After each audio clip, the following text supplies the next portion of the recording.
they're going to ask you to write the explicit or the recursive formula. So let's kind of talk through what does that look like. So the explicit formula for geometric, for the explicit formula for geometric, it's going to be a sub n equals a sub 1 times r raised to the n minus 1. Okay. If you were trying to find like a specific term number, then you would use the explicit formula. So like for instance, on this first one, you're going to write the explicit formula and then you're going to plug in 10 for n. Okay, so a sub n equals, what's our first term? 5. What is the ratio? Well, how you find the ratio is you take your second and you divide it by your first. So negative 25 divided by 5 is negative 5. And then we're going to raise that to the 10 minus 1 power. Okay, so a couple of questions on your test are going to ask you to write out the explicit formula. Okay, the recursive formula. This has two parts. So first you have the actual equation.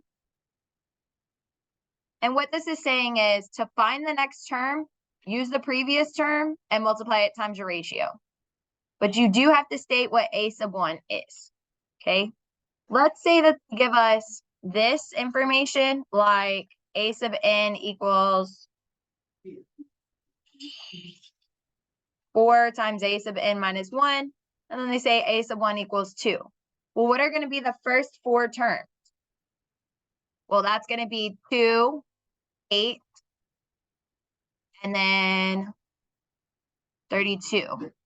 And then 32 times 4, and you would continue on. Okay, so you would take your first and then multiply by the ratio. Okay.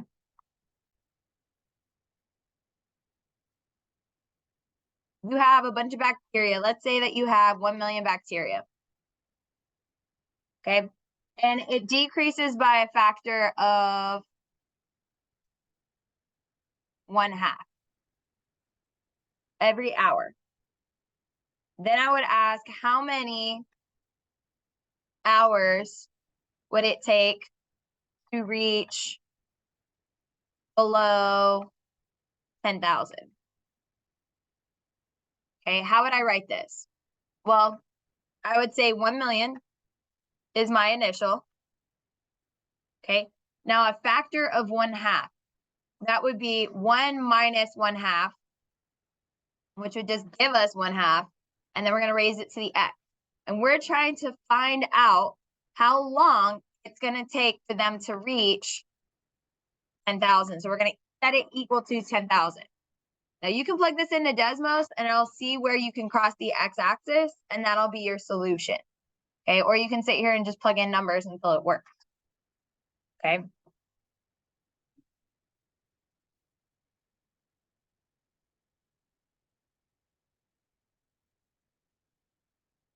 Other things that you need to know is these formulas. Oop, not in type T.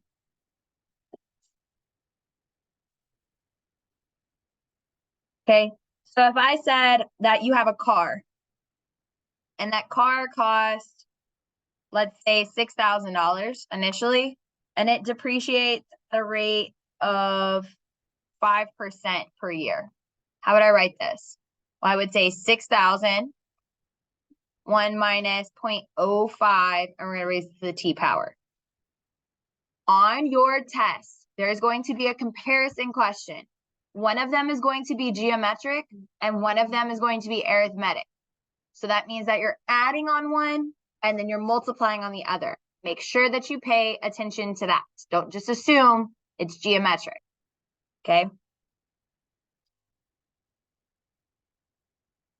Okay.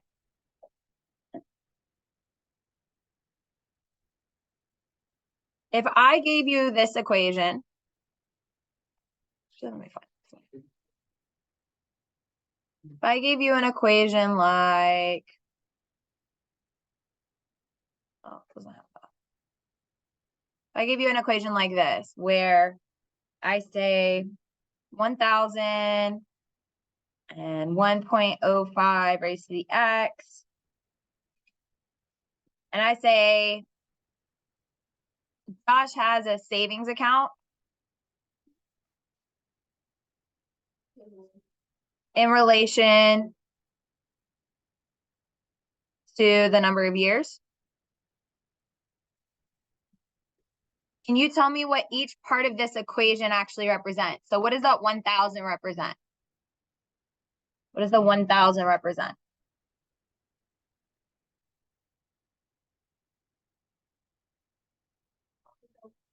So amount of money we start with, right? Initial amount. What does X represent? The time, so the number of years. What is a 1.05?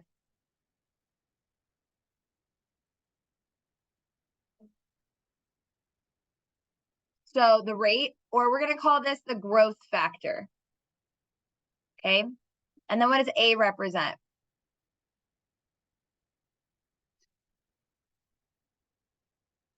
We started with the initial and we're growing. So this represents the amount of money after X number of years. Okay. So you need to be able to kind of distinguish that. The next section are going to be questions like this. So we need to go over how to solve like number 10, 12, 11, and 12. Are we okay on this?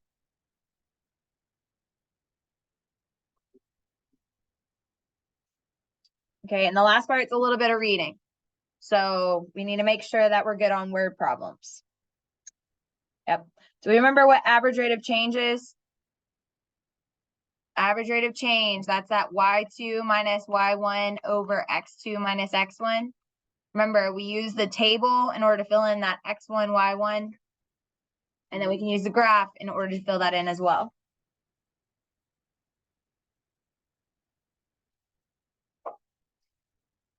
Okay.